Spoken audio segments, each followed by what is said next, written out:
बच्चों, आज हम जो कविता पढ़ने जा रहे हैं उस कविता का नाम है बेटी युग। और इस कविता के कवि है आनंद विश्वास। तो अब हम आनंद विश्वास जी का परिचय देखते हैं।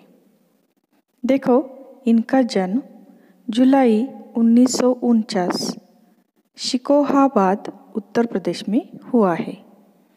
और उनकी रचनाएं देखो, मिटने वाली रात नहीं, परकटी पांखी, देवम, गर्मा गर्म थपेड़े, लूके, चिड़िया फुर आदि।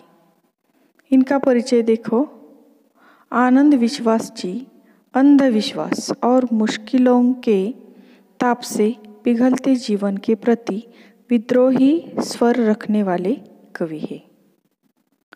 संक्षेप में हम इस कविता का अर्थ देखते हैं।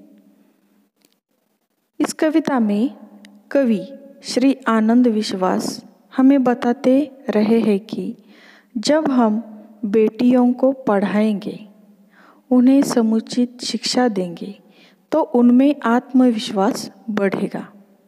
बेटियां आत्मनिर्भर होगी और वे देश की प्रगति में बढ़ चढ़कर भाग ले सकेगी। तो इस तरह बेटियों की शिक्षा का महत्व इस कविता में बताया गया है। तो अब हम इस कविता को एक साथ मिलजुल कर गाते हैं। ओके। नानी वाली कथा कहानी अब भी जग में लगे सुहानी, बेटी युग के नए दौर की आओ लिख ले नई कहानी। नानी वाली कथा कहानी अब भी जग में लगे सुहानी, बेटी युग के नए दौर की आओ लिख ले नई कहानी। बेटी युग में बेटा बेटी सभी पढ़ेंगे सभी बढ़ेंगे, औलादी लेने कई इरादे खुद अपना इतिहास गढ़ेंगे। देश पढ़ेगा देश बढ़ेगा, दौड़ेगी अब तरुण जवानी, नानी वाली कथा कहानी अब भी जग में लगे सुहानी। नानी वाली कथा कहानी अब भी जग में लगे सुहानी, बेटी युग के नए दौर की आओ लिख ले नई कहानी।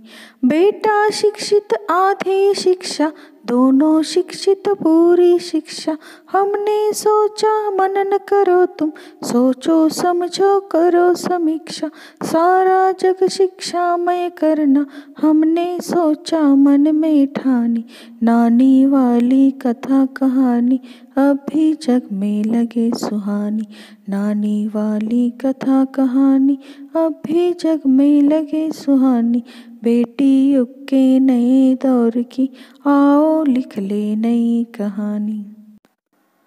अब कोई ना अनपढ़ होगा, सबके हाथों पुस्तक होगी, ज्ञान गंगा की पावन धारा सबके आंगन तक पहुँचेगी। पुस्तक और कलम की शक्ति जग जाहिर जानी पहचानी, नानी वाली कथा कहानी अब भी जग में लगे सुहानी। नानी वाली कथा कहानी अब भी जग में लगे सुहानी, बेटी युग के नए दौर की आओ लिख ले नई कहानी। बेटी युग सम्मान पर्व है, पुण्य पर्व है, ज्ञान पर्व है, सबका सम्मान करे तो जन जन का उत्थान पर्व है। सोने की चिड़िया तब बोली, बेटी युग की हवा सयानी, नानी वाली कथा कहानी अब भी जग में लगे सुहानी। नानी वाली कथा कहानी अब भी जग में लगे सुहानी, बेटी युग के नए दौर की आओ लिख ले नई कहानी। बेटी युग के नए दौर की आओ लिख ले नई कहानी, बेटी युग के नए दौर की आओ लिख ले नई कहानी। क्यों बच्चों, अच्छी लगी ना कविता? तो आपको भी मन से इस कविता को गाना है और बार बार गाना है। तो चलिए अब हम इस कविता के शब्दार्थ देखते हैं। यह शब्दार्थ आपको नोटबुक में लिखने हैं।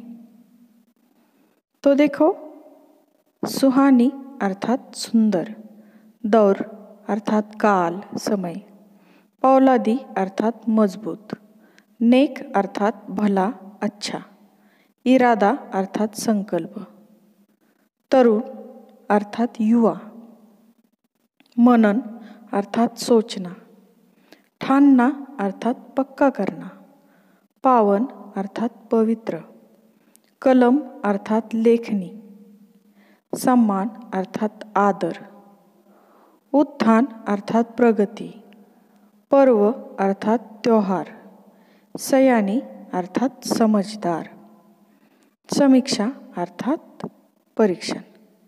तो अब हम एक मुहावरा भी देखेंगे, जिस मुहावरे का आपको अपने वाक्य में प्रयोग करना है। तो देखो, मुहावरा कौन सा है? ठान लेना अर्थात निश्चय करना। तो जब आप अपने वाक्य में मुहावरे का प्रयोग करोगे तो उसमें उसका अर्थ नहीं आना चाहिए, बल्कि वह मुहावरा आना चाहिए। जैसे कि मैंने मन से पढ़ाई कर लेने की और कक्षा में प्रथम आने की ठान ली। समझ में आया? तो इस प्रकार आपको मुहावरे का वाक्य में प्रयोग करना है।